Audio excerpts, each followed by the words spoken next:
کیا جن انسان کے جسم کو نقصان پہنچا سکتے ہیں؟ انٹلیکچوئل نقصان تو ہوتا ہے، اس کی وجہ سے بعض اوقات فزیکل بھی ہو جاتا ہے، مثلا ذہن کے اوپر حاوی ہوئے اور کوئی شخص چلتے ہوئے گر گیا، لیکن یہ اتنی انی نہیں مچی ہوئی ہے ورنہ روزانہ بینکوں سے چوریاں ہو جائیں۔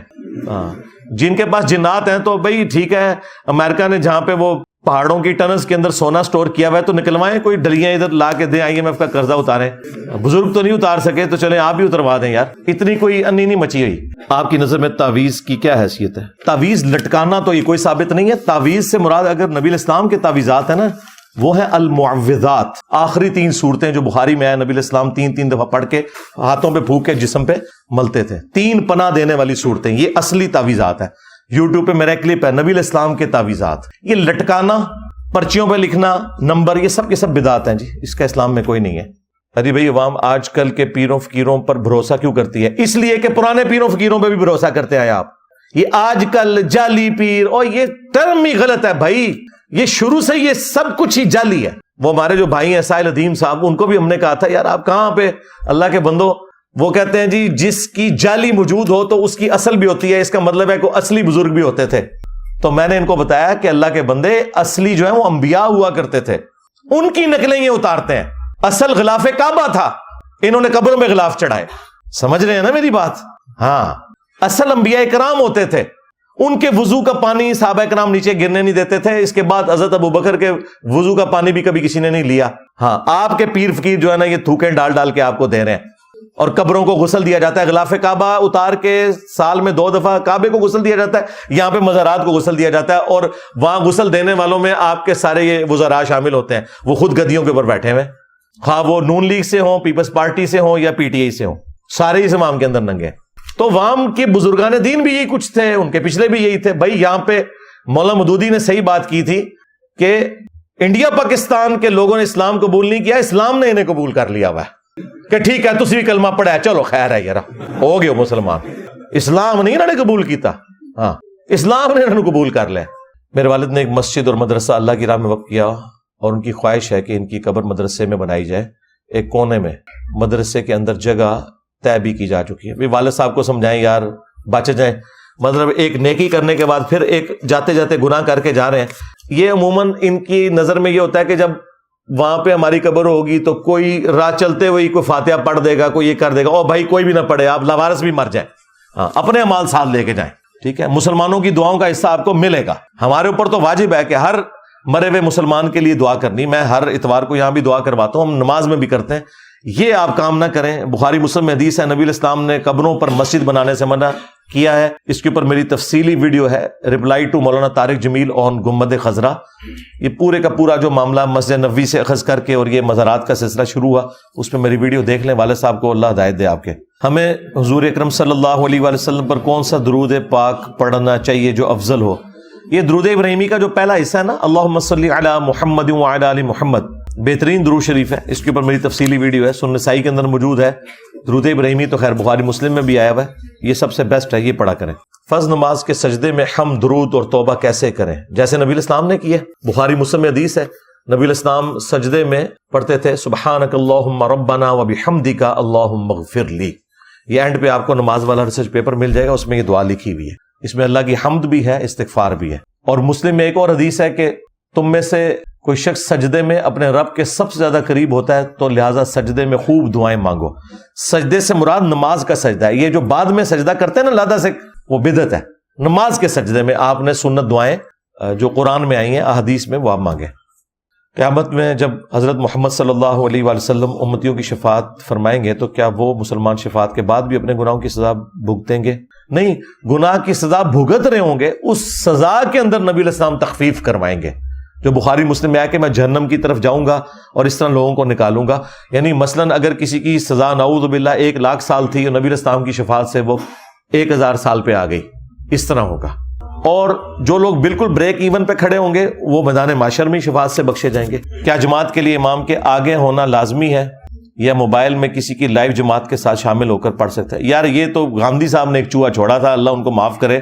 اس طرح ہو سکتا ہے میرے بھائی؟ یہاں تو جماعت کے اندر جب آپ کی صفیں متصل نہ ہو تو پھر جماعت اسٹیبلش نہیں ہوتی. اور یہ لوگ کرتے ہیں, اس کو آپ مذاق نہ سمجھیں. لوگ یورپ امریکہ میں انہوں نے ریئل ٹائم خانہ کعبہ کی نماز لگائی ہوتی ہے اور اس کے پیچھے امام کعبہ کے پیچھے نماز پڑھ رہے ہوتے ہیں. بھائی وہ ادھر کا ٹائم ڈفرنٹ ہے, یہاں کا ڈفرنٹ ہے, اور اس طریقے سے متصل وہاں تک صفیں بھی موجود نہیں ہے. اس طرح نہیں ہو سکتا بھائی.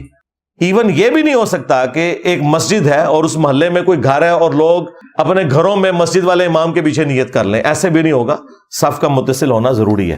مولانا اسحاق کا لیکچر سنا تھا سترہ کے متعلق. وہ کہتے ہیں کہ نمازی ہاتھ کے ساتھ روکے, مطلب کہ ہاتھ کی جگہ کے آگے سے گزر سکتے ہیں. نہیں, یہ بالکل غلط مطلب ہے اگر انہوں نے لیا ہے. واللہ عالم, میں نے نہیں ویڈیو دیکھی. بھائی اگر سجدہ گاہ کے آگے سے گزرنے کی اجازت ہوتی تو سترے کا کانسیپٹ ہی ختم ہو جاتا. احادیث میں یہ لکھا ہوتا کہ ایک صف چھوڑ کر گزر جائے. سترے کا کانسیپٹ تو ہے ہی یہ ہے کہ آپ نمازی کے آگے سے نہیں گزر سکتے, ورنہ تو روکنے کی ضرورت نہیں تھی. یہ بتایا جاتا کہ اس صف سے نہ گزریں. تو اس سترے کا مطلب ہی یہ ہے کہ آپ نے سترے کے بغیر آگے سے نہیں گزرنا. سترے پہ میری بڑی تفصیلی ویڈیو ریکارڈ ہے. ایک کمزور روایت ہے ابو داؤد کے اندر, اس میں بھی جو الفاظ ہیں وہ یہ ہیں کہ اگر کوئی شخص ہاتھ میں پتھر پکڑے اور پورا زور لگا کے پھینکے تو جتنی دور جا کے گرے گا نا اتنی دور تک نمازی کے آگے سے بغیر سترے کے کوئی گزر نہیں سکتا. اس کے بعد گزر سکتا ہے. جی ہاں, اے بھی کمزور جو روایت. ہمارے نزدیک تو انفینٹ تک کوئی گزر نہیں سکتا جب تک وہ نمازی نظر آ رہا ہے آپ کو, الا یہ کہ آپ سامنے سترا رکھیں. اور یہ حکم خانہ کعبہ اور مسجد نبوی کے لیے بھی ہے. وہاں تو لوگ بے دھڑک گزر رہے ہوتے ہیں. جی ایتے جائز ہے. تو اس لیے میں نے تفصیلی ویڈیوز کے اوپر ریکارڈ کروائی ہے, وہ آپ دیکھ لیں. ہر لحاظ سے میں نے اس پہ ڈسکشن کی ہے. اللہ پاک کی طرف سے نکاح لازم ہوتے ساتھ سب سے پہلے کس ہستی کا نکاح پڑھایا گیا تھا اور کس نے پڑھایا تھا؟ سب سے پہلے ظاہر ہے کہ اماں ابا کا ہی نکاح ہوا تھا, حضرت آدم اور حوا کا. باقی وہ کتنا حق مہر تھا, کیا ہوا, اس کی تفصیلات نہیں ہے. صوفیاء نے اپنے طرف سے کہانیاں لکھی مجھے پتہ ہے, لیکن ضرورت ہی نہیں بیان کرنے کی, ان کا دین سے کوئی لینا دینا نہیں ہے. مسلم شریف میں لکھا ہے کہ آپ علیہ السلام نے ام حبیبہ ابو سفیان کی بیٹی سے آپ کا نکاح ہوا, وہ کافی پہلے ہو چکا تھا. جی اس کے اوپر میں کافی دفعہ بول چکا ہوں. یہ 3 مختلف واقعات ہیں جو راوی نے ایک جگہ جمع کر دی. یہ آپ کی بات بالکل ٹھیک ہے, وہ پہلے ہی نکاح ہوا تھا. What are the Islamic rulings regarding musical instruments? بچیں جی, میوزک سے بچیں, سوائے جو خوشی کے موقع کے اوپر کوئی ہے اور وہ جو تھوڑا بہت ہے. باقی یہ جو آج کل کا جس طرح کا میوزک ہے اس سے تو بچنے میں ہی عافیت ہے. What are the Islamic rulings on wearing silver and gold? مرد و عورت میں فرق ہے. مرد سلور کی پہن سکتا ہے, چاندی کی انگوٹھی, اور عورت جو ہے وہ کسی قسم کا بھی زیور پہن سکتی ہے. عورت کے لیے کوئی مانعت والا معاملہ نہیں ہے. 2011 میں آپ نے بیان میں کہا تھا کہ ہم سے ہمارے اعمال کے بارے میں پوچھا جائے گا, جو گزر گئے ان سے ان کے اعمال کے بارے میں. 2020 میں آپ کہتے ہیں کہ اہل بیت کا ہم سے پوچھا جائے گا. بالکل ٹھیک ہے, دونوں باتیں جو ہیں وہ اپنے اپنے وقت کے اندر درست تھیں. اس وقت ہم جن تھے, آج ہم دیو ہیں.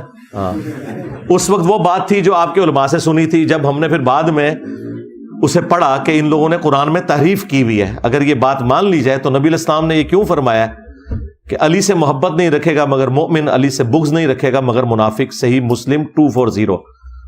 اور پھر حضرت علی کی وجہ سے 2 فرقے جہنم میں چلے جائیں گے, ایک محبت میں غلوف کر کے, ایک دشمنی میں.